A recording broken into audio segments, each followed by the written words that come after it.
Hadirin hadirat yang rahmati Allah Subhanahu wa taala. Topik yang kita bahas pada kesempatan kali ini adalah beberapa renungan dan nasihat kepada orang-orang yang mereka sedang bersedih. Sungguhnya kehidupan dunia ini ya berisi dengan ujian.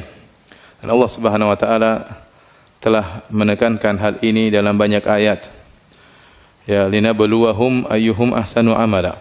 Kata Allah Subhanahu wa taala, sungguh ya alladzi khalaqal mauta wal hayata, Allah yang telah menciptakan kematian dan kehidupan buat apa? Liyabluwahum ayyuhum ahsanu amala, untuk menguji mana di antara mereka yang ya amalnya yang terbaik. Ya, Allah juga berfirman, hal ata 'alal insanu hina minad dahri lam yakun syai'an madhkura inna khalaqnal insana min nutfatin amsyajin nabtalih. Ya, sungguh kami menciptakan manusia dari nutfah, ya dari air mani, ya buat apa? Nabtalih, untuk mengujinya. Jadi memang Allah ciptakan kita untuk diuji. Karenanya ya, seorang di atas muka bumi ini harus sadar bahwasanya dia diciptakan untuk diuji oleh Allah Subhanahu wa taala. Maka semua orang diuji, tidak ada seorang pun yang tidak diuji oleh Allah Subhanahu wa taala. Dan kita tahu semua orang pernah bersedih, atau sebagian mereka sedang bersedih, ya. Tapi kalau semua orang pernah bersedih, semuanya pernah bersedih. Tidak ada yang pernah luput dari kesedihan. Dengan ujian yang bermacam-macam. Ada orang diuji berkaitan dengan hartanya, ya, diberi ekonomi yang sulit, penuh dengan hutang, dililit hutang. Ada orang diuji dengan badannya, ya, cacat atau sakit-sakitan atau tubuh yang tidak sempurna. Ya, kemudian juga ada yang wanita diberi kesedihan karena bertahun-tahun sudah menikah, tidak memiliki anak. Sementara wanita yang lain juga sedih, memiliki anak yang banyak tapi selalu menyusahkan dia, nakal, merepotkan dia. Sebagian wanita terus menangis, sudah mencapai usia tua, tidak mendapatkan suami. Sementara banyak wanita yang menangis mendapati suami yang selalu menyesakkan hatinya, selalu memukulnya, selalu menyedihkannya. Dan demikianlah namanya ujian, ya, beraneka ragam menimpa satu dengan yang lainnya. Tapi memang berbeda-beda, ada yang ujiannya sedikit dan ada ujiannya banyak. Tetapi semua orang diuji oleh Allah Subhanahu wa taala. Dan siapapun orangnya, mau kaya atau miskin, pasti diuji, ya. Sebagaimana sering saya sampaikan, bukan hanya orang miskin yang diuji, bukan hanya orang miskin yang bersedih. Orang kaya, para pejabat, para penguasa, mereka juga diuji, mereka juga bersedih. Bukan cuma kita saja yang menangis. Bahkan orang-orang terkenal, orang-orang yang mungkin dicari-cari oleh orang tersohor, mereka pun menangis. Bisa jadi tangisan mereka lebih banyak daripada kita. Betapa sering kita melihat foto seorang pejabat, seorang penguasa yang mungkin tersenyum dalam foto tersebut. Namun kita lihat senyumannya penuh dengan keterpaksaan. Di balik senyuman tersebut dia menyimpan banyak penderitaan. Oleh karenanya siapapun orangnya di dunia ini pasti diuji, ya, pasti diuji. Ya, baik orang yang soleh maupun yang tidak soleh. Ya.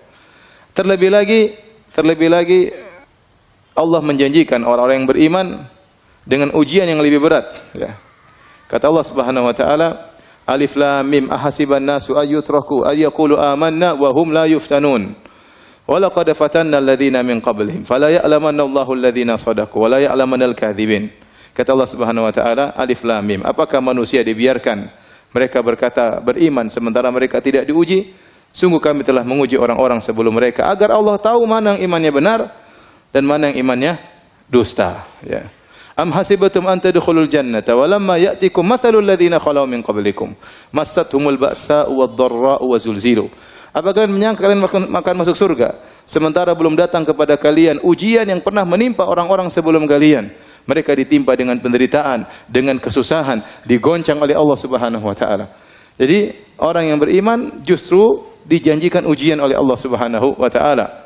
Demikian juga dalam hadis kata Nabi sallallahu alaihi wasallam, waktu Nabi ditanya ayun nasi asyaddu balaan, ya Rasulullah, siapakah orang yang paling berat cobaannya? Maka Nabi sallallahu alaihi wasallam mengatakan asyaddu nasi balaan al-anbiya. Orang yang paling berat ujiannya adalah para nabi. Tsumma salihun, kemudian orang-orang saleh. Tsummal amsal fal amsal, kemudian selanjutnya dan selanjutnya. Yubtala rajulu ala qadri imanihi. Seorang diuji berdasarkan kadar keimanannya. In kana fi imanihi salabatun zida fi balaihi. Kalau ternyata imannya kokoh, tegar, Allah akan tambah ujiannya. Wa in kana fi imanihi riqqatun khuffifa anhu. Kalau ternyata imannya lemah ketika diuji, maka Allah akan ringankan ujiannya. Subhanallah, Allah mentakdirkan Nabi SAW adalah orang yang paling banyak ujiannya. Ujian dalam segala bentuk ujian. Ya. Lihatlah Nabi SAW dari kecil sudah diuji, lahir dalam kondisi tidak punya ayah. Kemudian tidak lama kemudian ibunya pun meninggal, jadi yatim piatu.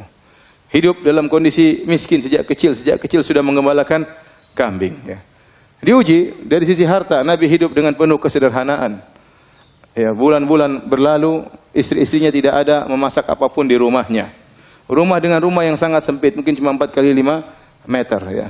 Kalau terluka dilukai oleh kaumnya sampai berlumuran darah wajah beliau alaihi salatu wasalam. Adapun ujian penghinaan, ujian mental, maka dihina dengan berbagai macam ujian. Dikatakan pendusta, dikatakan tukang sihir, dikatakan dukun, dikatakan orang gila, ya. Dikatakan memutus silaturahmi, segala ya julukan yang terburuk yang ada di zaman itu ditempelkan kepada Nabi sallallahu alaihi wasallam. Kalau dikatakan ujian tentang kehilangan orang yang dicintai, maka Nabi diuji dengan meninggalnya Khadijah radhiyallahu taala anha, istri yang sangat dia cintai, yang 25 tahun hidup bersama Nabi, tidak pernah mengangkat suara di hadapan Nabi sallallahu alaihi wasallam. Bagaimana tempat curhatnya selama ini, kemudian Nabi ditinggal oleh Khadijah radhiyallahu taala anha di saat-saat Nabi lagi membutuhkan tempat untuk curhat. Tatkala itu lagi desakan kaum musyrikin, intimidasi kaum musyrikin lagi di puncak-puncaknya, tiba-tiba Allah memanggil Khadijah radhiyallahu taala anha. Kalau dikatakan apakah Nabi tidak pernah diuji dengan meninggalnya? Ya, anak-anaknya semua anak-anak Nabi sallallahu alaihi wasallam meninggal dalam kehidupannya kecuali Fatimah radhiyallahu taala anha. Nabi punya anak 7 orang, semuanya meninggal, 6 orang di masa kehidupan Nabi sallallahu alaihi wasallam. Abdullah meninggal, Qasim meninggal, ya Zainab meninggal, Ruqayyah meninggal, Ummu Kulthum meninggal, Ibrahim terakhir meninggal di pangkuan Nabi sallallahu alaihi wasallam sampai Nabi menangis. Nabi berkata, "Innal qalba la yahzan wa innal aina la tadma wa la naqulu illa bima yurdi rabbana wa inna bi firaqika ya Ibrahim la mahzunun." Sungguh mata ini mengeluarkan air mata. Sungguhnya hati ini sangat bersedih dan kami tidak mengucapkan kecuali kata-kata yang mendatangkan keridhaan Allah Subhanahu wa taala. Wa inna bi firaqika ya Ibrahim la mahzunun. Sungguh kami dengan kepergianmu wahai anakku Ibrahim sangat bersedih. Semua ujian dihadapi oleh Nabi sallallahu alaihi wasallam. Cuma satu mungkin saya bilang Nabi tidak diuji, yaitu Nabi tidak diuji dengan kecacatan. Kenapa? Karena beliau seorang nabi. Tidak pantas dia seorang cacat, akan menjadi bahan hinaan oleh orang-orang musyrikin, orang-orang kafir. Adapun ujian yang lain, ujian harta Nabi diuji. Ujian terluka Nabi diuji, sakit 2 kali lipat. Anas bin Malik waktu datang kepada Nabi SAW, kemudian dia meletakkan tangannya, maka Nabi panasnya sangat tinggi. Ya Rasulullah, innaka la tu'ak wa'kan syadidan. Ya Rasulullah, sungguhnya engkau mengalami panas yang sangat panas. Ya. Kata Nabi SAW, ini u'ak kama yu'aku rajulani minkum. Sungguhnya aku kalau merasa demam 2 kali lipat seperti kalian. Ya, Nabi diracun, ya, sampai Nabi SAW meninggal karena bekas racun yang diberikan oleh wanita Yahudi tatkala di Khaybar. Ya, selama 3 tahun atau 4 tahun Nabi mengalami sakit racun tersebut. Puncaknya tatkala Nabi SAW tahun 11 Hijriah, baru kemudian Nabi SAW meninggal akibat racun yang sudah terpendam hampir 4 tahun tersebut sallallahu alaihi wasallam. Oleh karenanya, waktu Nabi SAW mendatangi seorang wanita yang sedang meratapi anaknya meninggal dunia, maka Nabi SAW datang wanita tersebut di kuburan, dia sedang meratapi anaknya. Nabi mengatakan, ya hadhihi isbiri, wahai fulanah, bersabarlah, wattaqillah, bertakwalah kepada Allah. Maka wanita tersebut marah, dia mengatakan, ilaika anni, pergi engkau dariku, innaka lam tusab bi musibati. Kata wanita ini, engkau tidak merasakan apa yang aku rasakan, engkau tidak pernah menerima musibah seperti yang aku terima. Subhanallah, Nabi bukan cuma 1 anak yang meninggal, 6 orang anak meninggal dia hadapi. Ya, kemudian Nabi SAW tetap menegurnya, maka dia pun sadar ternyata itu Rasulullah SAW, maka dia pun minta uzur. Kata Nabi SAW, innama sabru inda sadamatil ula. Sungguhnya kesabaran itu adalah pertama kali tatkala seorang ditimpa dengan musibah. Jadi setiap kita terkena musibah, kita ingat ada orang yang jauh teladan kita, yang sangat alim, yang sangat bertakwa kepada Allah. Ternyata kehidupannya penuh dengan musibah. Dialah siapa? Rasulullah sallallahu alaihi wasallam. Ya.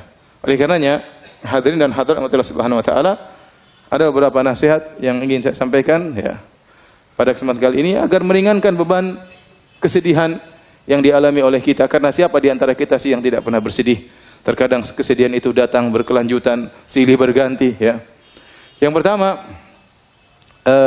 yang harus kita sadari bahwasanya demikianlah tabiat dari kehidupan. Namanya kehidupan isinya ujian. Sebagaimana tadi saya sudah singgung di mukaddimah pengajian.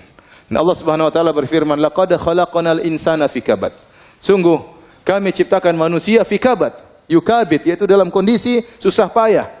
Sejak dia lahir dalam kesusahan, lahir dalam kondisi ya, keluar dalam kondisi menangis ya. Tangisan yang menyedihkan atau menyenangkan orang di sekitarnya ya. Kemudian setelah itu hidup dengan kepayahan, ditimpa dengan sakit ya, kemudian merangkak dan seterusnya ya. Kemudian dia pun setelah besar dia harus bekerja mencari nafkah ya, entah diterima pekerjaan atau tidak, belum dimarahin bosnya ya, harus berjalan di bawah terik matahari ya. Namanya manusia semuanya susah ya. Kemudian dia pun kalau mau menikah ya harus kumpulkan uang untuk mahar, kerja keras ya. Lihat berapa banyak jomblo yang sekarang belum bisa menikah. Penderitaan yang bertubi-tubi menimpa mereka, penderitaan yang belum bisa mereka hindarikan sampai sekarang. Kenapa? Tidak punya duit. Cari duit untuk cari mahar. Begitu sudah cari mahar, kemudian melamar, terkadang ditolak. Penderitaan berikutnya. Semua datang orang kepada saya, "Ustaz, saya sudah melamar." "Nanti kenapa belum nikah?" "Sudah melamar, Ustaz." "Kenapa?" "Aduh, ditolak, Ustaz." Kasihan. Kita ngelihatnya itu sedih gitu, tapi bagaimana lagi ya? Ya. Belum lagi ternyata sudah ngelamar dapat istri, belum tentu dapat istri solehah. Ternyata istri ini ternyata membawa penderitaan, menambah amal soleh untuk bersabar. Tiap hari kerjanya ngomel, banyak tuntutan. Ternyata bisa jadi dapat mertua yang ternyata tidak baik juga, banyak menuntut, terkadang menghina, berbagai macam ujian. Ya. Kemudian punya anak-anak, dia harus berusaha ngurus anak-anak, yang ini butuh sekolah, ini butuh biaya, ini butuh ini, dia harus kerja keras. Anak-anaknya nuntut, tidak tahu bapaknya kerja setengah mati. Itulah kehidupan. Itulah kehidupan. Di sela-sela itu dia sakit, terkadang gembira, terkadang sakit, terkadang bertemu dengan orang-orang yang dia cintai, terkadang dipisahkan dengan orang-orang yang dia cintai. Kalau dia umurnya panjang, dia akan lihat banyak orang yang dia cintai meninggal sebelum dia, dan itu kesedihan yang luar biasa. Kalau dia umurnya pendek, maka dia meninggal ditangisi oleh orang-orang di sekitarnya. Demikian kondisi kehidupan. Laqad khalaqnal insana fi kabad. Kami ciptakan manusia di atas kepayahan. Makanya Imam Ahmad ditanya, kapan seorang beristirahat? Kata Imam Ahmad rahimahullah, sampai dia menginjakkan kakinya di surga baru dia apa? Istirahat. Dalam kehidupan ini dia penuh dengan ujian, penuh dengan kepayahan, penuh dengan kesulitan. Semua orang. Ya, siapa yang tidak susah? Semuanya susah, ya. Semuanya susah. Orang kaya terkadang susah dalam kekayaannya. Ya, saya pernah ketemu kawan saya luar biasa, dia kaya. Cerita tentang perusahaan. Saya enggak jarang dengar, tapi cerita ini begini. Usaha kemudian terkadang naik turun, harga lagi turun, pusing. Ya. Kemudian kalau sudah mau lebaran mikir THR, setengah mati. Apalagi kalau ternyata pegawai 1.000 orang, THR 1.000 orang berapa orang? Berapa duit? Orang-orang pegawai yang miskin-miskin pada senang mau lebaran. Dia yang mau kasih gaji setengah mati. Jadi masing-masing ada ujiannya. Ya. Antum kira presiden, antum kira pejabat tidak susah, mereka juga susah. Di balik kegembiraan mereka, di balik kemewahan yang mereka miliki, mereka hidup dengan kegelisahan. Ya, betapa banyak yang demikian. Oleh karenanya ini tabiat dari kehidupan, kondisi kehidupan isinya adalah ujian. Maka Anda jangan berangan-angan terlepas dari ujian. Semua orang diuji, cuma bedanya ada yang sedikit, ada yang banyak, itu saja. Oleh karenanya syair yang diucapkan oleh Imam Syafi'i rahimahullahu taala, dia mengatakan mihanuz zamani katsiratun la tanqadi wa sururuhu ya'tika kal ayadi. Sungguhnya ujian kehidupan itu tidak terputus-putus, kata Imam Syafi'i. Ini menunjukkan bagaimana beliau banyak diuji. Apalagi beliau ulama, orang soleh, pasti banyak ujiannya. Mihanuz zamani katsiratun la tanqadi, kata beliau. Ujian kehidupan, ujian zaman terus tidak terputus-putus. Wa sururuhu ya'tika kal a'yadi. Adapun kesenangannya datang sesekali seperti hari Eid, sesekali aja datang. Ya, oleh karenanya kita harus sadar bahwasanya ya, dunia ini isinya adalah ujian. Isinya adalah ujian ya. Antum ingat ayat tersebut, laqad khalaqnal insana fi kabad. Sungguhnya manusia diciptakan, Allah menciptakan manusia dengan kepayahan. Taib. Ini yang pertama. Yang kedua, hadirin dan hadirat yang Allah Subhanahu wa taala, ya. Ingatlah bahwasanya yang menguji kita dengan ujian ini, ya, yang menimpakan kita musibah ini adalah Allah Subhanahu wa taala. Allah Subhanahu wa taala berarti ya sengaja, ya, Allah dengan hikmahnya sengaja menimpakan musibah ini kepada kita. Allah telah memilih kita untuk diuji dengan ujian ini, dan Allah tahu ujian ini pas buat kita. Allah tatkala mentakdirkan ujian ini bagi kita, misalnya seorang kehilangan anaknya, seorang kehilangan barangnya, seorang mungkin terluka, seorang mungkin harus bercerai, banyak musibah yang Allah tahu berarti memang ini pantas buat kita atau pas buat kita dan kita memang bisa untuk menghadapinya. Maka seorang ridha dengan keputusan Allah Subhanahu wa taala. Apalagi seorang tahu bahwasanya yang menentukan, mentakdirkan adanya musibah ini adalah Arhamur Rahimin, adalah zat yang Maha Pengasih lagi Maha Penyayang, yang lebih sayang kepada dia daripada seorang ibu kepada anaknya. Ya. Lallahu arhamu bi ibadihi min hadhihi bi waladiha.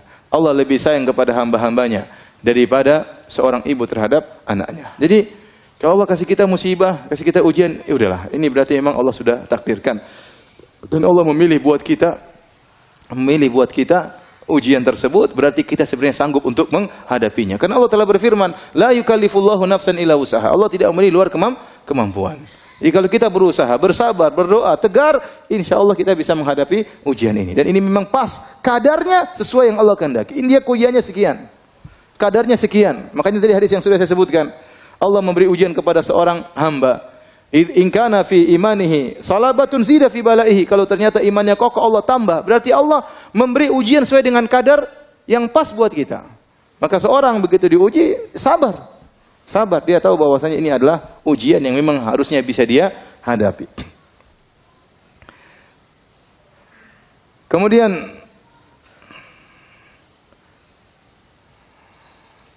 dia harus sadar bahwasanya ujian yang datang kepadanya, ya, bukan untuk membinasakannya, tetapi adalah untuk mengujinya agar Allah melihat bagaimana dia menghadapi ujian tersebut. Ya. Allah tidak membinasakannya, Allah kasih dia ujian. Ya, kalau kita diberi ujian bukan untuk membinasakan kita, tapi untuk kita hadapi ujian tersebut. Apakah kita bisa menghadapinya atau tidak? Apakah kita bersabar sehingga kita dapat pahala, ataukah kita mengeluh, ya, berkeluh kesah sehingga kita tidak mendapatkan pahala dari Allah Subhanahu wa taala. Makanya sebenarnya mengatakan ujian itu seperti obat, ya. Memang pahit tapi harus diminum. Kalau antum tidak menghadapinya dengan kesabaran, maka antum tidak akan mendapatkan kesembuhan. Ya, pasti ada sesuatu pada diri kita sehingga Allah kasih ujian tersebut. Yang ujian tersebut fungsinya seperti obat. Ya sudah, hadapi saja. Hadapi dengan kesabaran sebagaimana kita bersabar kalau dikasih obat oleh dokter, kita minum. Bahkan kalau harus diamputasi, kita bersabar karena kita tahu di balik itu pasti ada kebaikan. Ini obat yang Allah berikan kepada kita, mau tidak mau inilah obat. Maka hadapi, minumlah obat tersebut, yang pahit tersebut, yang tidak enak tersebut, agar kita bisa mendapatkan kesembuhan dari penyakit yang sedang kita hadapi.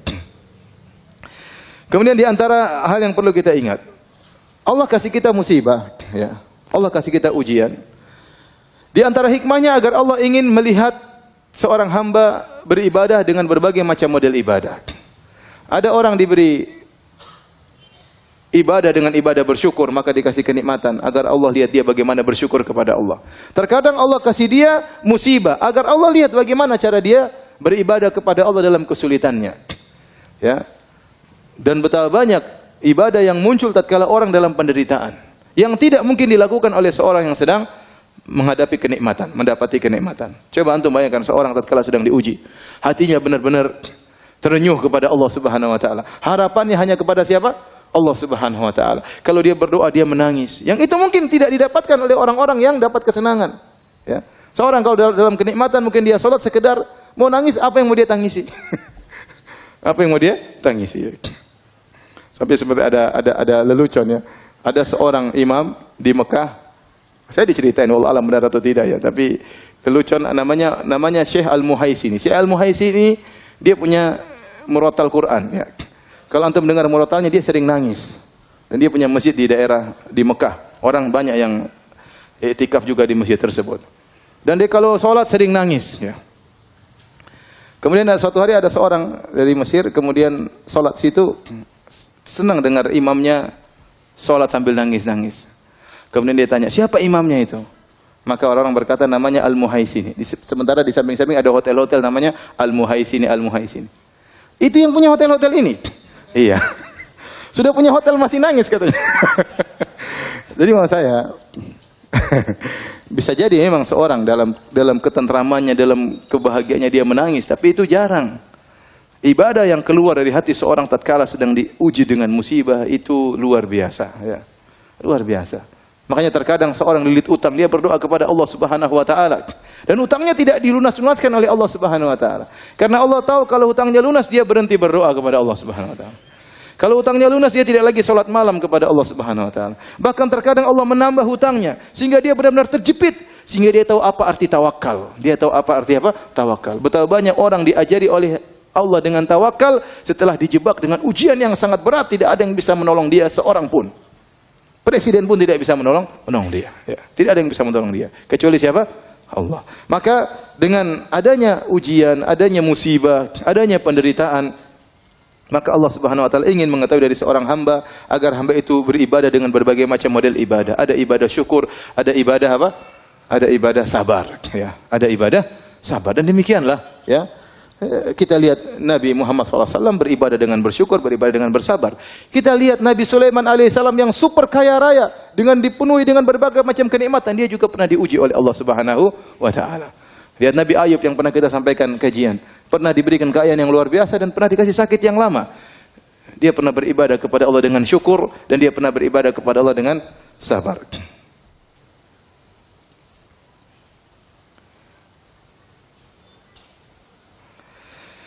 Kemudian ingat, jika Anda diuji oleh Allah Subhanahu wa taala, Anda bersabar, maka sungguhnya Anda dalam kebaikan. Anda masih dalam kebaikan. Kapan Anda tidak dalam kebaikan? Kalau Anda mengeluh, kalau Anda meronta, kalau Anda protes kepada Allah Subhanahu wa taala. Nabi SAW bersabda, "Ajaban li amril mu'min, inna amrahu kullahu khair." Sungguh menakjubkan perkara seorang mukmin. Sungguhnya perkaranya seluruhnya adalah kebaikan. Seluruhnya kebaikan.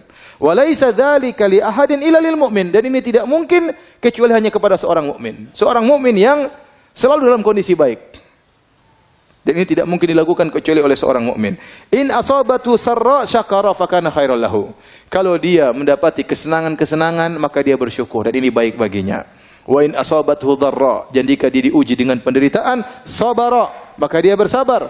Fakana khairal lahu, dan itu baik baginya. Oleh karenanya, jika Anda sedang diuji sementara Anda bersabar, sungguhnya Anda dalam lautan kebaikan. Kebaikan terus mengalir, argo kebaikan terus berjalan karena Anda sedang dalam kesabaran sebagaimana ya yang dijelaskan dalam hadis tersebut.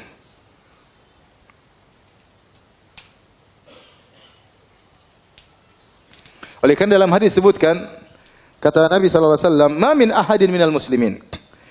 Tidaklah seorang dari muslimin yusabu bi bala'in, diuji dengan suatu ujian, suatu penderitaan fi jasadihi. Penderitaan di badannya, dia sakit atau yang lainnya. Illa amarallahu ta'ala al-hafazata alladhina yahfazunahu. Kecuali Allah akan perintahkan kepada malaikat al-hafazah, para penjaga, para pencatat amalan-amalan hamba. Uktubu li abdi fi kulli yaumin wa lailatin mithla ma kana ya'malu minal khair. Maka tulislah bagi hambaku kebaikan terus mengalir setiap hari, siang dan malam, seperti yang biasa dia lakukan dari kebaikan yang dia lakukan. Madama mahbusan fiya, selama dia ya tertahan gara-gara ya fi wathaqi, karena dia sakit, dia sabar dengan penderitaan tersebut. Jadi seorang kalau bersabar, saya katakan tadi, argo pahalanya jalan terus. Argo pahalanya jalan terus, ya sudah. Kapan Anda mengeluh? Kapan Anda protes kepada takdir Allah Subhanahu wa taala, maka argonya berhenti. Argonya berhenti. Maka seorang kalau terbetik dalam hatinya, kenapa tidak selesai-selesai? Lawan itu dari iblis, itu dari setan. Lawan. Ya. Yakin bahwasanya kadarnya Allah tahu. Allah kasih musibah, kasih penderitaan, Allah tahu seberapa penderitaannya dan kadarnya sampai kapan Allah Maha tahu. Kita berdoa kepada Allah, kita cari solusi, tetapi kita bersabar menghadapi ujian tersebut. Kenapa? Karena argo pahala jalan terus. Malaikat catat terus pahalanya. Meskipun dia tidak bisa melakukan amal-amal ibadah yang biasanya dia lakukan. Pahalanya jalan terus. Kemudian juga di antara dalil bahwasanya kalau engkau bersabar dalam ujian, berarti kau dalam kebaikan. Sabda Nabi SAW, man yuridillahu bihi khairan yusib minhu. Barang siapa yang Allah kehendaki kebaikan baginya, Allah berikan musibah baginya. Berarti tanda kebaikan adalah Allah berikan musibah. Nabi mengatakan demikian, man yuridillahu bihi khairan, barang siapa yang Allah menghendaki kebaikan baginya, yusib minhu, Allah berikan musibah baginya. Musibah dalam berbagai macam musibah. Ya, ada yang musibah pada anaknya, ada musibah pada hartanya, ada musibah pada suaminya, ada musibah pada istrinya. Ada orang diuji dengan kekayaannya, ada orang diuji dengan kemiskinannya, ada orang diuji dengan sakit yang dia alami, ya. Dan banyak. Ada orang diuji dengan tuduhan yang tidak baik kepadanya. Ada orang diuji dengan kerabatnya, diuji dengan kakaknya dan adiknya, dengan tetangganya.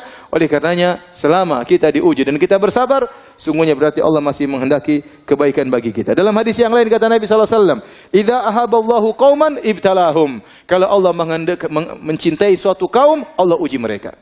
Jika Allah mencintai suatu kaum, idza ahaballahu qauman ibtalahum, Allah menguji mereka. Dalam hadis yang lain, idza aradallahu bi 'abdil khaira ajjala lahul uqubata fid dunya. Jika Allah menghendaki kebaikan bagi seorang hamba, Allah segerakan hukumannya di dunia. Wa idza arada bi 'abdihi syarra amsaka anhu bi dzambihi hatta yuwafiyahu yaumal qiyamah. Jika Allah menghendaki keburukan bagi seorang hamba, Allah tidak kasih dia musibah. Allah tahan dosanya, nanti Allah akan balas pada hari kiamat kelak dengan balasan yang sempurna. Oleh karena jika seorang diuji dan dia bersabar, yakinlah dia masih dalam kebaikan. Argo pahala terus berjalan. Di antara hal yang perlu kita renungkan, bahwasanya terkadang Allah kasih musibah kepada kita untuk mengangkat derajat kita di surga.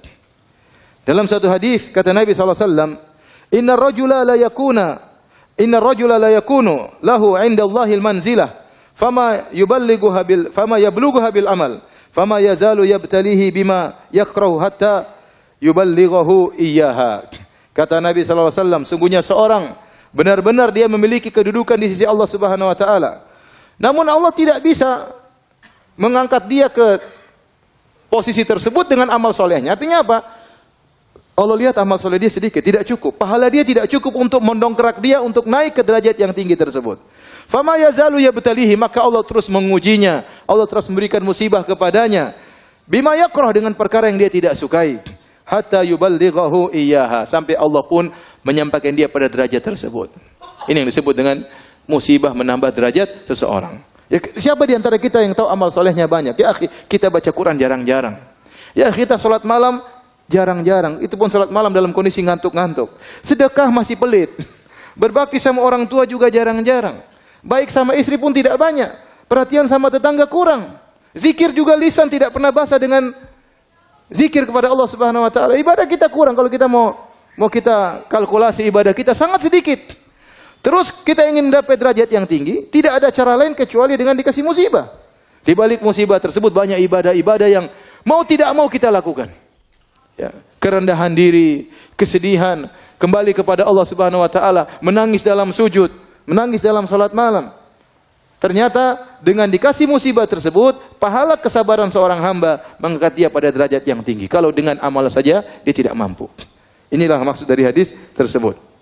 Dalam riwayat yang lain, kata Nabi sallallahu alaihi wasallam, "Innal 'abda idza sabaqat lahu minallahi manzilatun falam yablugha bi amalin ibtalahu Allahu fi jasadihi." Sungguhnya seorang hamba jika telah tercatat ya bahwasanya dia punya kedudukan di sisi Allah dan dia tidak bisa sampai pada kedudukan tersebut kecuali dengan amal dia, maka Allah akan mengujinya pada jasadnya. Au malihi, atau Allah akan mengujinya pada ekonominya, pada hartanya. Au fi waladihi, atau Allah akan mengujinya pada anaknya. Subhanallah. Mungkin dia diuji pada jasadnya, mungkin terluka, mungkin sakit, mungkin celaka, atau diuji pada hartanya, mungkin usahanya gagal, mungkin kerugian, mungkin uangnya dicuri, mungkin uangnya dirampok, mungkin ada yang hilang. Au fi waladihi, mungkin anaknya yang sakit, mungkin anaknya meninggal. Subhanallah. Allah kasih ujian kepada dia. Tsumma sabbarahu ala dzalik, kemudian Allah bikin dia bersabar atas ujian tersebut. Hatta yuballighahul manzilata allati sabaqat lahu min Allah. Sampai Allah pun menaikkan dia, mendongkrakkan dia, didongkrak sampai pada posisi yang sudah tercatat baginya di sisi Allah Subhanahu wa taala. Jadi seorang tatkala diuji ingat hal ini. Amalan saya masih sedikit. Bisa jadi ujian inilah yang meninggikan derajat saya. Kemudian di antara hal yang perlu dia ingat tatkala dia sedang bersedih diuji dengan ujian, ingatlah bahwasanya ujian tersebut sebagai kafarah, menghilangkan dosa-dosanya. Menghilangkan dosa-dosanya. Kata Nabi sallallahu alaihi wasallam, "Ma yusibul muslim min nasabin wala wasabin wala hammin wala hazanin wala adhan wala ghammin hatta syaukata yushakuha illa kafarallahu biha min khatayahu." Kata Nabi sallallahu alaihi wasallam, tidaklah sesuatu pun menimpa seorang muslim, baik keletihan, bahkan keletihan, baik nasabin, keletihan, baik wasab, sakit apapun, sampai demam, ya, sampai demam. Kata Nabi sallallahu alaihi wasallam, la tasubbi al-humma, jangan engkau mencela demam. Fa innaha tudhibu khataya bani Adam kama yudhibul kir khabatal hadid. Sungguhnya demam itu menghapuskan dosa-dosa seorang anak Adam sebagaimana alat pandai besi menghilangkan karat dari besi. Jangan mencela penyakit, jangan mencela demam, kata Nabi sallallahu alaihi wasallam. Jadi seorang letih, seorang sakit, ya, wala hazanin, kemudian juga kesedihan yang menimpanya, ya, sampai wala hammin, ya, ham itu kekhawatiran tentang di kemudian hari, gimana nanti besok, bagaimana lusa, bagaimana tahun 2000 sekian, bagaimana anak saya kalau sudah besar. Kekhawatiran ini pun, ini kesedihan. Kalau hazan, kesedihan tentang masa lalu. Kalau hammin, kegelisahan, kekesian tentang masa depan yang dikhawatirkan. Ini juga menghapuskan dosa-dosa. Wala adhan, dan juga gangguan orang yang orang berikan kepada dia dizalimi, dia diganggu, dikata-katain, dituduh yang tidak digibahi. Ini semua penghapus dosa. Wala ghammin, kegelisahan. Seorang muslim terkadang tidak jelas, tahu-tahu dia gelisah, tahu-tahu ada hatinya lagi tidak tenteram, tidak tahu kenapa. Ketahuilah itu penghapus dosa-dosa. Wala syauka yushakuha, bahkan duri yang mengenai tubuhnya, kecuali Allah akan menghapuskan dosa-dosanya. Maka seorang bersabar, ya, tatkala, ya, diberi ujian oleh Allah Subhanahu wa taala. Ya, sampai dalam hadis disebutkan sampai dia diuji oleh Allah terus, sampai dia berjalan di atas muka bumi tidak ada dosa sama sekali. Berjalan dengan santai, tidak ada satu dosa pun yang ada di tubuhnya. Kenapa? Selama ini dia bersabar tatkala diuji oleh Allah Subhanahu wa taala. Terkadang orang, ya ikhwan, diuji dengan berbagai macam ujian, dari ujian satu ke ujian yang lain. Jadi itu yang dialami oleh Nabi sallallahu alaihi wasallam. Terkadang orang dikasih uji dengan satu ujian. Karena kalau Allah tahu dia mampu menghadapi ujian ini. Kalau dikasih ujian lain mungkin dia tidak mampu. Ya sudah, Allah kasih dia misalnya kesulitan ekonomi terus sampai dia meninggal dunia. Itu ujian yang bisa dia hadapi. Dia sabar. Ada orang dikasih misalnya cacat atau dikasih sakit. Ujian terus bertahun-tahun sampai dia meninggal dunia. Allah tahu ini ujian yang bisa dia hadapi. Inilah yang bisa mengangkat derajatnya. Ini yang bisa menghapuskan apa? Dosa-dosanya. Ya akhi, sekarang kita banyak dosa. Saya sering sampaikan kalau zaman dahulu orang ingin tidak berdosa gampang. Tinggal dalam rumah tidak berdosa. Sekarang dalam rumah juga berdosa. Sendirian juga berdosa. Selama pegang HP berdosa. Kalau internet mati baru tidak berdosa. Kamu internet mati apa yang mau dilihat? Enggak ada. Mau gibah enggak ada teman gibah kalau sendirian. Mau dengar berita gibah pun tidak bisa. Mau tulis status komentar sana komentar sini pun tidak bisa. Mau riak dengan status enggak bisa. Sudah. Tapi sekarang dimanapun seorang bisa bermaksiat. Selama sinyal masih nyala bisa bermaksiat.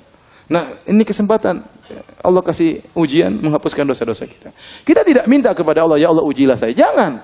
Kata Nabi SAW, la tatamannau liqa'al adu.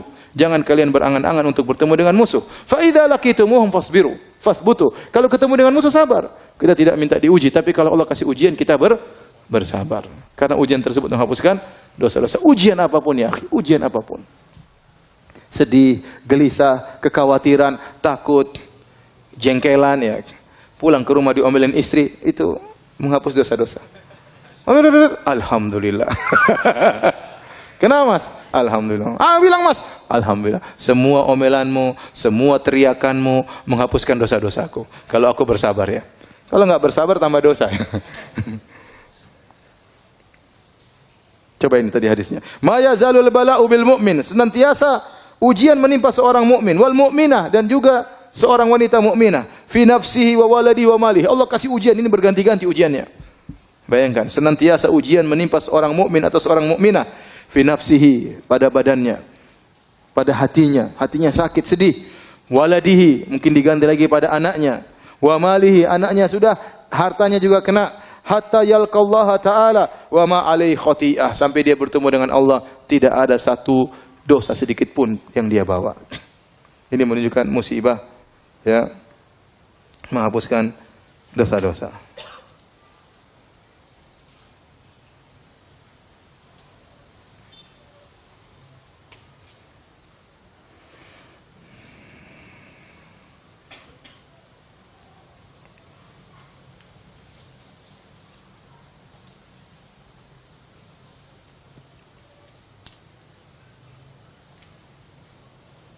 Dalam satu hadis dari Jabir bin Abdullah dari Imam Ahmad dengan sanad yang sahih. Innal humma ista'dzanat ala Rasulullah sallam. Demam datang menemui Nabi sallallahu alaihi wasallam, minta izin kepada Nabi sallallahu alaihi wasallam. Ini kekuasaan Allah. Datang demam. Kemudian Nabi bertanya, "Man hadhihi?" Siapa ini yang minta izin? Kata demam Ummu Mildam, dan itulah kunyahnya demam, humma. Maka fa amara biha ila ahli Quba. Maka Nabi perintahkan dia untuk pergi ke penduduk kota Quba, agar mereka yang ditimpa dengan demam. Falaqu minha ma ya'lamullah. Maka mereka pun ditimpa dengan demam, karena Nabi mengarahkan demam tersebut untuk menimpa penduduk Quba. Fasyaku dzalika ilaihi. Maka mereka pun mengeluh kepada Nabi sallallahu alaihi wasallam, "Ya Rasulullah, kami ditimpa demam." Mereka sakit penduduk kota Quba. Di Madinah dan Quba, ya. Penduduk kota Quba.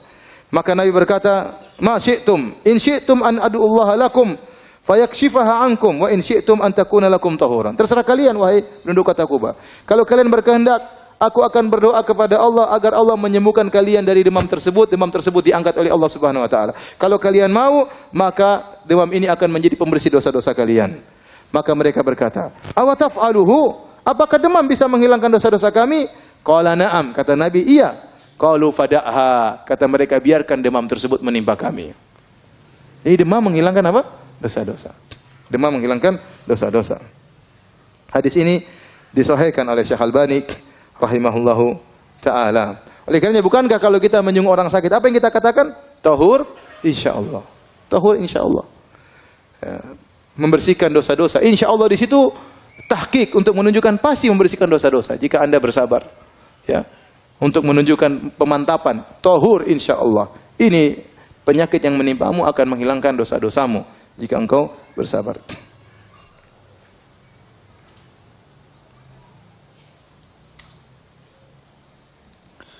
Baik.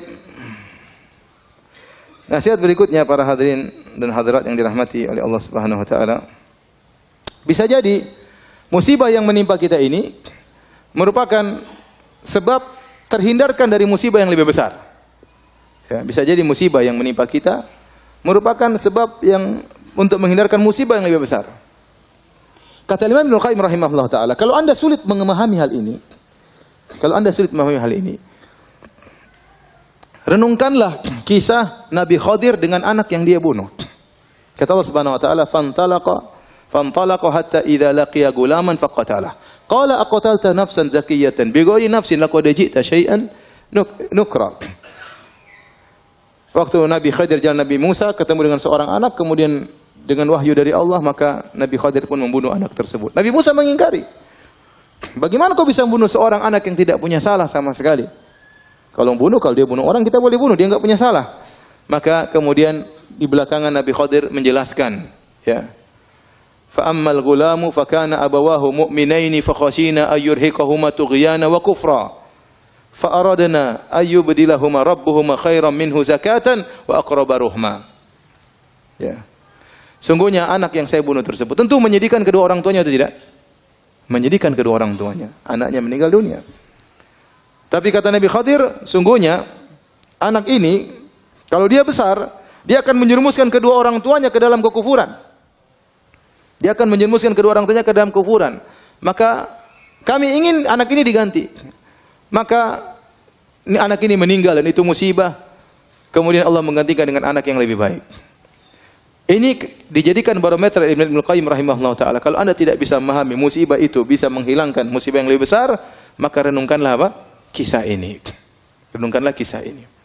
Contoh kisah lain disebut oleh para ulama tentang Ahad Qadat Ubaidillah bin Ziyad. Salah seorang panglimanya Ubaidillah bin Ziyad. Tahu siapa Ubaidillah bin Ziyad? Ubaidillah bin Ziyad ialah panglima atau yang telah membunuh, yang memimpin untuk membunuh siapa? Al-Husain. Al-Husain bin Ali bin Abi Thalib radhiyallahu taala anhuma dalam bencana Karbala. Waktu dia naik di atas rumahnya, seorang panglima dari anak buah Ubaidillah bin Ziyad yang biasanya memimpin peperangan, dia naik di atas atap al-Sata, kemudian dia jatuh sehingga kakinya dua-duanya patah.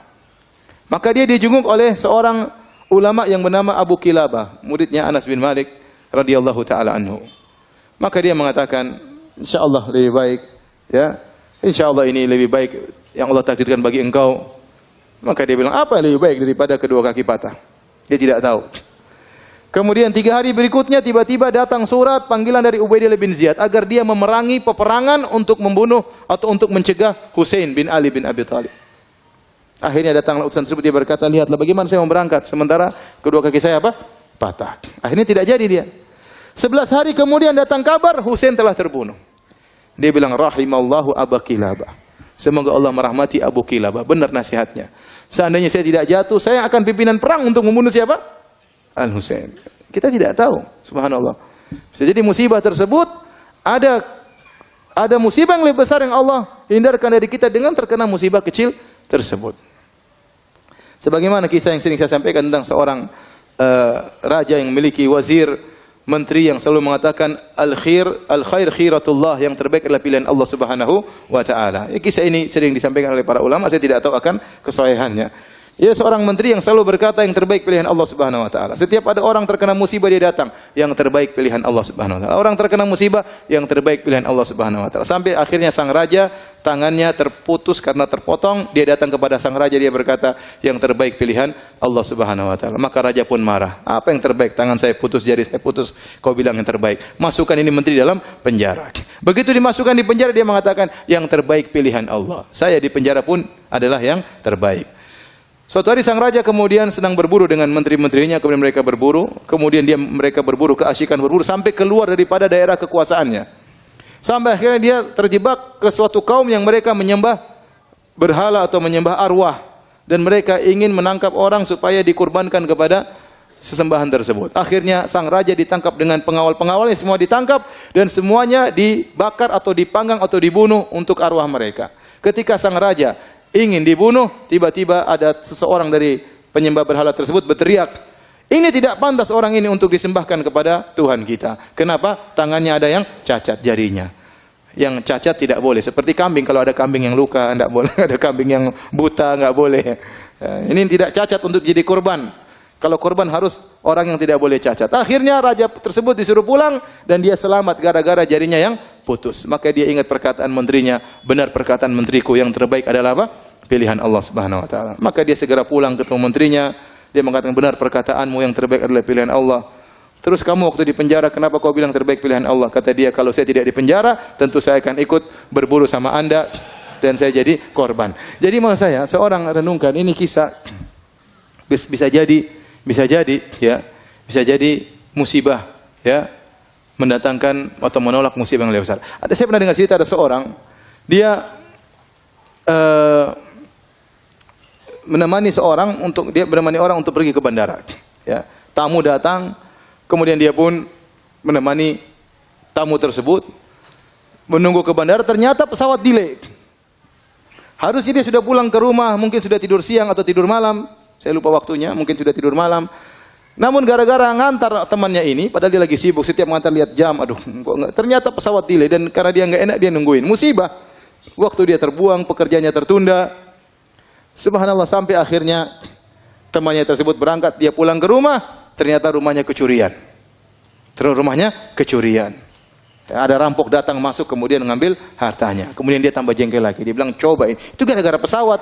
Coba kalau tadi saya pulang lebih cepat mungkin saya tidak kecurian. Maka ada tetangga yang negur, ya akhi, ihmadillah, pujilah Allah. Apa ada perampok datang baik-baik sama ente? Kalau ente lagi di rumah mungkin ente dibunuh sekalian. Ente bersyukur yang diambil cuma harta. Nyawa ente tidak diambil oleh para perampok tersebut. Oleh karenanya seorang kalau terkena musibah, ya dia bilang bisa jadi bisa jadi ini menolak musibah yang lebih besar. Contoh ada seorang anaknya yang dia sangat sayangi meninggal dunia. Anak ini akan memberi syafaat pada hari kiamat. Dia pikir yang baik-baik aja. Bisa jadi anak ini besar belum tentu saya bisa ngurus dia. Apalagi zaman sekarang dunia gadget, anak-anak sekarang sudah, kalau kita dengar berita mengerikan, anak SD berzina, mengerikan ya. Kadang-kadang saya malas lihat berita di situ ya. Tapi kadang lagi Google buka tahu ada berita di bawahnya mengerikan isinya. Zaman sekarang subhanallah. Zaman sekarang kita punya anak besar belum tentu bisa kita rawat, belum tentu bisa kita didik, bisa jadi bumerang bagi kita pada hari kiamat. Oleh karenanya, ya, apapun musibah menimpa kita, ya, kita bilang ini insyaallah menolak musibah yang lebih besar. Kita tahu ataupun kita tidak ketahui.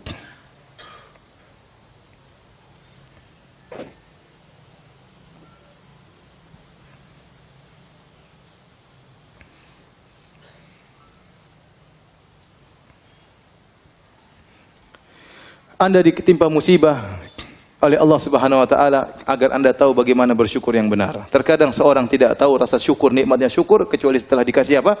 Musibah. Seorang terkadang lupa dengan kenikmatan sehat kecuali setelah dikasih apa? Sakit. Baru dia tahu betapa nikmatnya sakit. Sebagaimana pepatah mengatakan, "Laulam takun musibah lama kanat hunaka sa'adah." Kalau bukan karena musibah tidak ada namanya kebahagiaan. Karena seorang benar-benar merasakan kebahagiaan setelah mengalami apa? Musibah.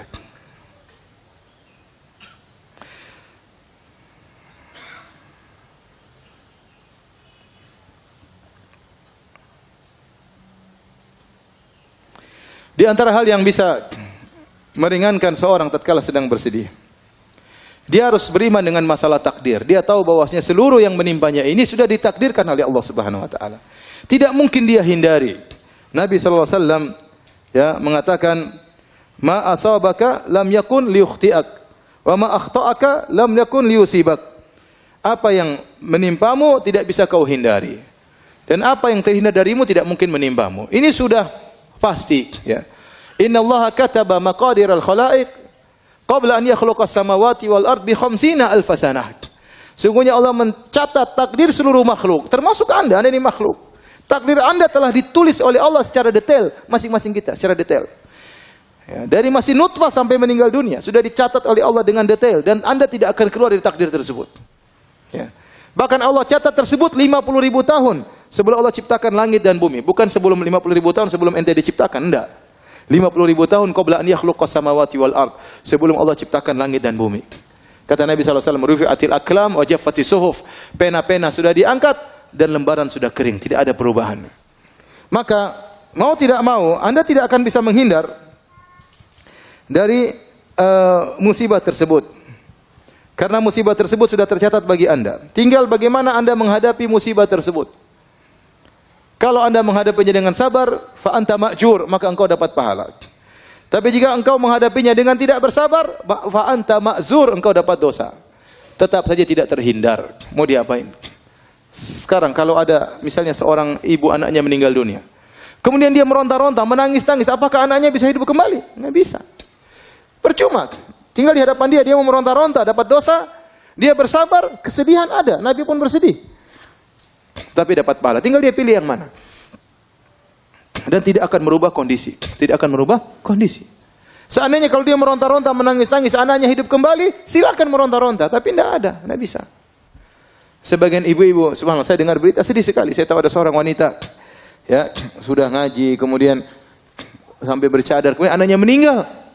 Kemudian dia teriak-teriak, dia marah-marah, "Kembalikan anakku, kembalikan." Tidak terima. Ya, subhanallah. Inilah ujian, ya. Inilah ujian. Memang berat. Siapa yang bilang ringan? Berat sekali. Tapi anti diuji agar anti mencapai derajat yang tinggi, mendapatkan pahala yang besar. Maka jangan hadapi ujian tersebut dengan bentuk protes kepada takdir Allah, tidak menerima takdir Allah Subhanahu wa taala, tidak akan bisa merubah kondisi tersebut. Anti meronta-ronta, anti marah-marah, anti ngamuk-ngamuk, anti banting sini banting anu, tidak akan merubah kondisi. Oleh karenanya apa yang menimpa kita tidak mungkin kita hindari. Yakin ini sudah ditakdirkan oleh Allah Subhanahu wa taala. Mau apa lagi? Qadarullah. Makanya kalau dapat musibah bilang apa? Qadarullah, sudah. Itu langsung menenangkan hati kita. Ya sudah, mau diapain? Ya. Qadarullah, mau diapain? Ya. Kita sudah berusaha, ternyata salah.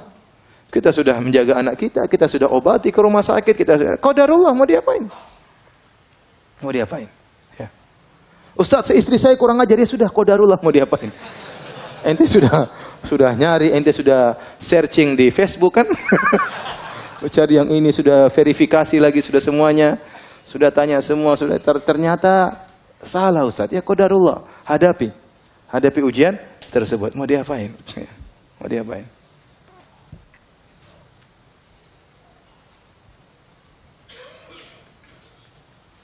Misalnya ada seorang, dia hitam, kemudian tapi dia tinggi, kemudian dia ingin menikah dengan perempuan yang cantik, meskipun pendek putih, supaya anaknya apa? Tinggi dan putih. Ternyata qadarullah, anaknya hitam, pendek, pesek. Ya sudah, qadarullah. Ente sudah berusaha. Apa boleh buat? Itu namanya qadarullah.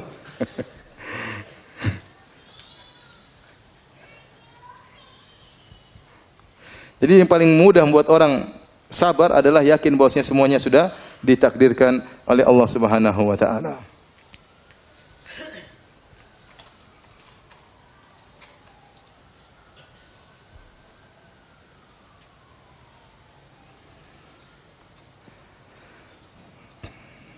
Kalau seorang tatkala ditimpa musibah, dia dapati dirinya kurang bersabar, maka latihlah dirinya untuk bersabar. Kalau dia latih dirinya untuk bersabar, dia akan bersabar. Kata Nabi sallallahu alaihi wasallam, innamal hilmu bittahallum wa innamal ilmu bitta'allum. Ya, wa man yatasabbar yusabbirhullah. Barang siapa yang berlatih diri untuk bersabar, Allah akan buat dia sabar. Tadinya merontak, ingin memberontak, ingin berteriak, sabarkan diri. Latih diri kita. Setiap ada masalah langsung qadarullah. Inna lillahi wa inna ilaihi raji'un. Langsung ucapkan tersebut. Meskipun jengkel, meskipun marah. Itu kalimat luar biasa. Kalau kita kena musibah, kita bilang qadarullah, itu langsung buat hati kita apa? Tenang. Kita langsung bilang inna lillahi wa inna ilaihi raji'un. Semuanya kita ini milik Allah.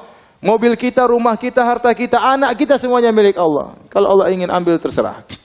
Inna lillahi wa inna ilaihi raji'un. Itu membuat kita benar-benar sangat mudah untuk bersabar. Maka latih diri untuk bersabar. Kata Nabi SAW, man yatasabbar yusabbirhullah. Barang siapa yang melatih diri untuk bersabar, maka Allah akan mudahkan dia untuk bersabar. Kemudian di antara hal yang membantu kita untuk mengurangi kesedihan, perbanyak berzikir kepada Allah Subhanahu wa taala. Dan ini Allah perintahkan kepada Nabi sallallahu alaihi wasallam. Ya.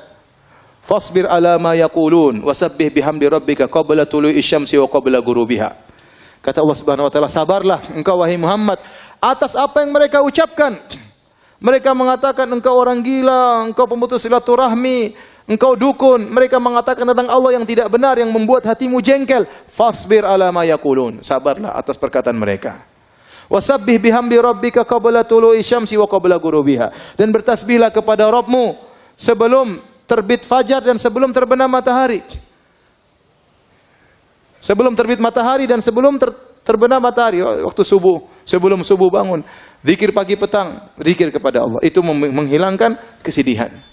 Banyak berzikir mengingat Allah Subhanahu wa taala. Oleh karenanya juga kata Allah Subhanahu wa taala, "Wa laqad na'lamu annaka yadhiqu sadruka bima yaqulun. Wasabbih bihamdi rabbika wa kum minas sajidin." Kata Allah, sungguh kami tahu dadamu sempit wahai Muhammad atas perkataan mereka. Antum kira waktu Nabi Muhammad dikatakan orang gila, orang sinting, dia tidak sakit hati? Dia sakit hati. Sampai Allah mengatakan, "Wa laqad na'lamu annaka yadhiqu sadruk." Sungguh kami tahu hatimu sedih wahai Muhammad. Kata Allah Subhanahu wa taala. Kami tahu hatimu sempit akan akibat yang mereka ucapkan. Apa solusinya? Wasabbih bihamdi rabbik, maka bertasbihlah, banyak berzikir, subhanallah, subhanallah, subhanallah. Wa kum minas sajidin, banyak salat. Banyak sujud kepada Allah Subhanahu wa taala. Itu di antara hal yang buat kita meringankan kesedihan kita. Keluhkan kesedihan kita kepada Allah Subhanahu wa taala. Fasabrun jamil. Sabar jamil, apa itu sabrun jamil? Kesabaran yang indah, maksudnya kesabaran yang tidak disertai dengan syakwa, keluhan kepada makhluk. Adapun syakwa kepada Allah, mengeluhkan penderitaan kita, itu tidak mengapa. Itu kebiasaan para nabi. Nabi mengeluhkan kesulitannya kepada Allah Subhanahu wa taala. Nabi Yakub mengatakan, "Innama ashku bathi wa husni ila Allah." Aku mengeluhkan kesedihanku, ya kegelisahanku, penderitaanku hanya kepada Engkau ya Allah. Semua para anbiya mereka mengeluhkan kepada Allah Subhanahu wa taala. Nabi Zakaria, "Rabbi inni wahanal 'azmu minni washta'ala ar-ra'su syaiba wa lam akum bidu'aika rabbi syaqiyya." Ya Allah, aku sudah tua, tulangku sudah rapuh. Aku masih ingin punya anak. Aku tidak pernah putus asa dari berdoa kepada Engkau. Seorang tatkala ditimpa dengan kesedihan, banyak bertasbih, banyak berzikir. Ala bi dzikrillah tatmainnul qulub. Ketahuilah dengan berzikir kepada Allah, maka hati menjadi tenang. Jangan terlalu banyak syakwa kepada orang lain. Sekarang model zaman sekarang ini sedikit-sedikit mengeluh di Facebook, status berubah-ubah terus. Ini yang saya lihat, aduh. Terkadang di penuntut ilmu terkadang begitu. Terkadang ustadz begitu. Ya, akhi subhanallah, ribut sama istrinya kemudian dia perang status di Facebook. Kita yang lihat malu. Anda sedih, percuma Anda sampaikan di status, tak ada faedahnya. Keluhkan kepada Allah, bangun malam berdoa kepada Allah Subhanahu, banyak zikir, itu yang bisa menghilangkan kesedihan Anda, mengurangi kesedihan Anda. Pun Anda status, apa orang-orang belum tentu membantu. Orang mungkin malah mengejek, orang mungkin malah merendahkan ente. Anda kira dengan Anda melemparkan status tersebut, kemudian kesedihan hilang? Enggak. Kemudian setelah Anda bikin status, ente lihat lagi komentar, lebih lagi sedih lagi. Kalau enggak ada yang komentar, Anda bersedih, ternyata murid-murid saya tidak ada yang perhatian sama saya. Kalau ada yang komentar, ente bersedih juga. Belum ada balasan status lain, waduh repot. Ngapain kita seperti itu? Ente ingin hilang kesedihan, berzikir kepada Allah Subhanahu wa taala. Sebagian ibu-ibu seperti itu, statusnya menunjukkan penderitaan terus. Tahu-tahu status ada jantung berbentuk love terbelah dua, subhanallah. Ada apa Kenapa begini? Kenapa jantungnya terbelah dua? Menimbulkan banyak pertanyaan. Ya. Repot ya. Banyak ya. Nanti status macam-macam ya Allah. Jangan mengeluh kepada manusia, rugi. Betapa banyak berharap kepada orang, dia akan kecewa. Mengeluh kepada manusia tidak ada yang dia dapatkan. Tidak ada solusi. Paling mereka mengatakan sabar. Hidup juga ujian. Saya juga sudah tahu. Ya udah ada tahu, sabar makanya. Ngapain ngeluh sama manusia? Hati-hati ibu-ibu yang suka rubah-rubah status ibu-ibu ini. Jangan. Sedikit status, foto profilnya diganti-ganti, jangan. Kalau terkena musibah, sedih, banyak berzikir, banyak baca Quran. Quran itu syifa, obat. Ya. Orang kalau baca Quran, apa dalam doa Nabi sallallahu alaihi wasallam, Allahumma doa bilang kesin, anta ja'al Qur'ana rabi'a sadri wa ya Allah, jadikan Al-Qur'an sebagai penyejuk hatiku, ya.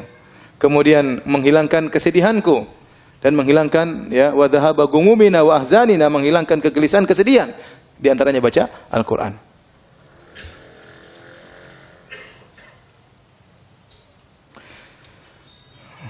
Kemudian di antara hal yang membantu kita untuk menghilangkan kesedihan, yaitu jangan memutar kembali masa-masa yang lalu. Kenangan-kenangan lalu hapuskan. Ada seorang mungkin ya punya anak meninggal dunia, kemudian dia masih simpan bonekanya, dia masih simpan bajunya. Ini jangan, ini menyiksa diri. Sudah sedekahkan kepada orang lain. Nanti dilihat bonekanya, dia nangis lagi lihat anaknya. Lihat sepedanya, dia nangis lagi lihat apa? Anaknya. Jadi itu terjadi. Sudah, itu semua barang kasih orang. Jangan mencoba untuk mengingat masa lalu yang menimbulkan kesedihan, karena itu diingin oleh setan. Ya. Setan ingin apa? Liyahzunal ladzina amanu. Setan ingin agar orang beriman sedih. Kenapa kalau orang beriman sudah sedih dan kesedihannya berlebih-lebihan, tidak mengantarkan dia dekat kepada Allah, akhirnya banyak perkara akhirnya terbengkalai. Dia kalau sudah sedih, terlalu sedih, ngurus anak-anak yang lain susah. Perhatian sama suami susah. Dia pun jarang pengajian, dia cuma baca Quran, nangis saja kerjanya. Maka segala hal yang membuat kita kesedihan tentang masa lalu, ngapain kita ingat-ingat kembali? Semua kenangan-kenangan hilangkan. Kalau punya foto-foto di HP, hilangkan semua. Ya ngapain? Nanti lihat, nangis lagi. Tiba-tiba nangis lagi. Ya enggak usah. Enggak usah. Baik tentang orang tua kita, baik tentang anak-anak kita, yang sudah lalu biarlah berlalu. Ya.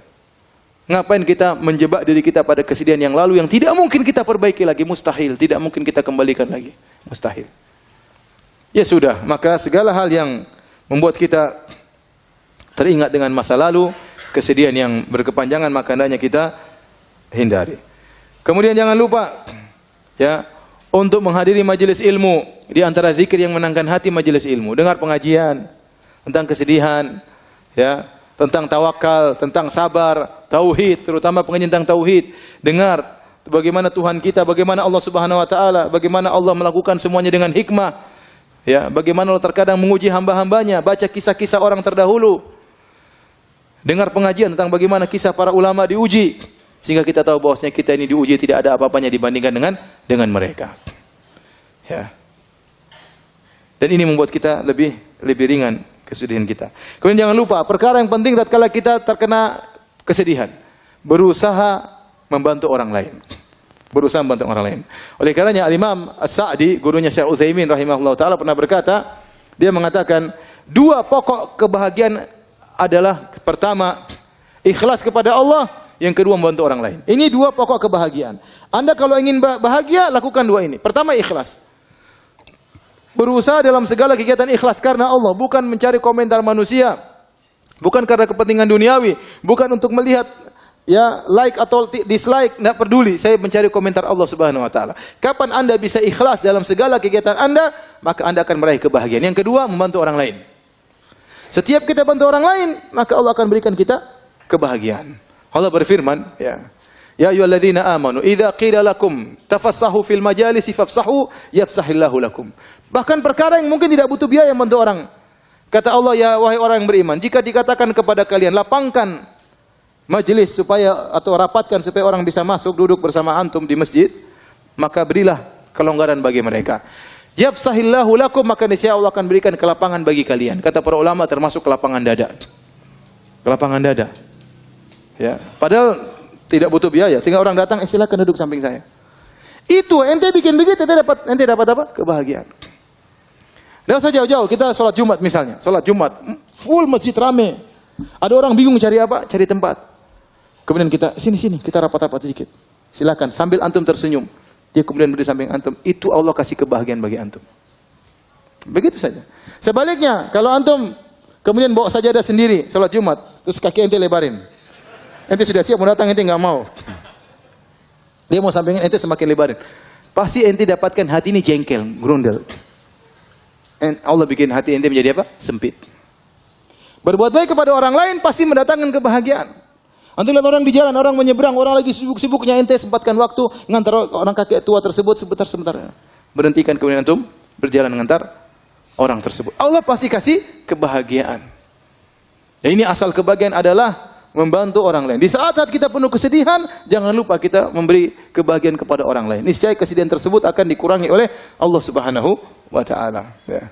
Oleh karena saya katakan manusia paling berbahagia adalah siapa? Adalah Rasulullah sallallahu alaihi wasallam. Kenapa? Dia selalu menebar kebahagiaan bagi orang lain. Siapapun yang minta bantuan kepada Nabi, maka Nabi pun membantunya sebisanya. Itulah Rasulullah sallallahu alaihi wasallam. Maka cobalah kalau kita ditimpa kesedihan, bantu orang lain. An-nafa'al muta'addi, bantu orang lain, maka insya Allah akan berikan kebahagiaan bagi kita.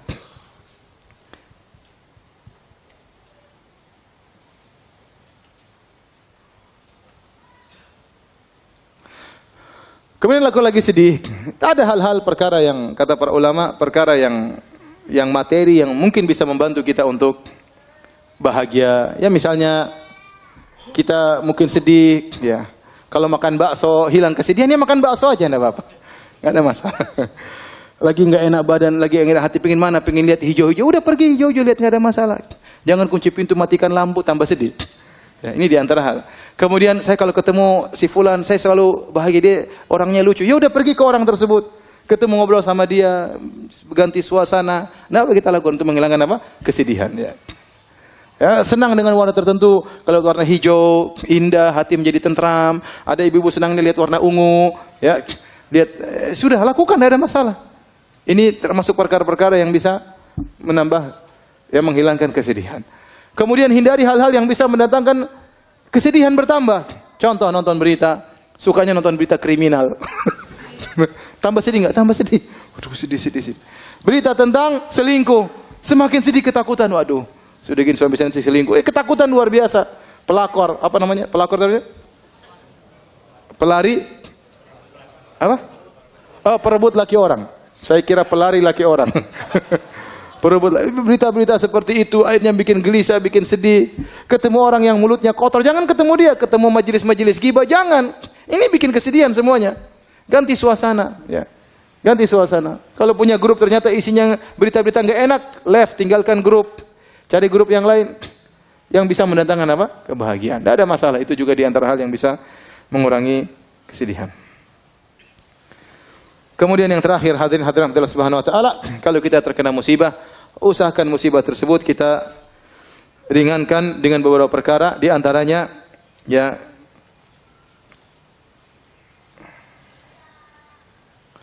ingat musibah yang lebih berat daripada yang kita alami, ya. Kalau kita terkena musibah, misalnya ada seorang tangannya terluka, kemudian dia memuji Allah, alhamdulillah. Kenapa ente memuji Allah? Alhamdulillah, bukan di lisanku. Coba kalau lidahku yang luka, bukan di mulutku, bukan di wajahku, seperti itu. Ya. Ada seorang salaf yang kemudian kakinya luka, maka dijunguk oleh seorang, kemudian dia mengatakan, alhamdulillah, yang membiarkan dirimu masih lebih banyak daripada yang hilang. Yang hilang satu kaki, badan masih lengkap, mata masih bisa melihat, ya. Kemudian badan masih ada, ya. Masih banyak musibah yang lebih berat daripada yang kita alami. Maka dengan begitu kita menjadi lebih ringan. Seorang misalnya, maka ada seorang wanita pernah, dia lagi sedih, dikasih kertas. 2. Satu, kamu catat tentang apa yang diambil oleh Allah. 1, kamu catat tentang apa yang Allah berikan padamu. Coba, misalnya seorang kecurian, taruhlah mobilnya dicuri sama orang. Dia isi di catatan tersebut, mobil dicuri, nilai 400 juta. Terus dia catat yang Allah berikan sama dia banyak sekali. Istri, harganya berapa istri? Mahal istri. Anak-anak ini mahal. Rumah, kemudian mobil yang lain masih ada. Kesehatan, ini kalau dikalkulasikan duit banyak sekali. Iya. Banyak. Makanya di antara hal yang buat kita untuk meringankan musibah kita ingat bahwasanya nikmat yang Allah berikan kepada kita jauh lebih banyak daripada yang Allah ambil dari kita. Jauh lebih banyak. Kalau antum suruh isi kertas, isi nikmat-nikmat Allah, antum tidak bakalan mampu. Terlalu banyak kenikmatan tersebut. Nikmat bisa masih mengaji, nikmat masih bisa ke masjid, nikmat masih bisa dengar pengajian, nikmat masih bisa baca Al-Quran, nikmat masih bisa sujud, nikmat masih bisa melihat berbagai keindahan. Diambil sebagian oleh Allah, tidak apa-apa. Ya sudah, itu namanya kehidupan. Hal ini mengurangi beratnya musibah yang kita hadapi.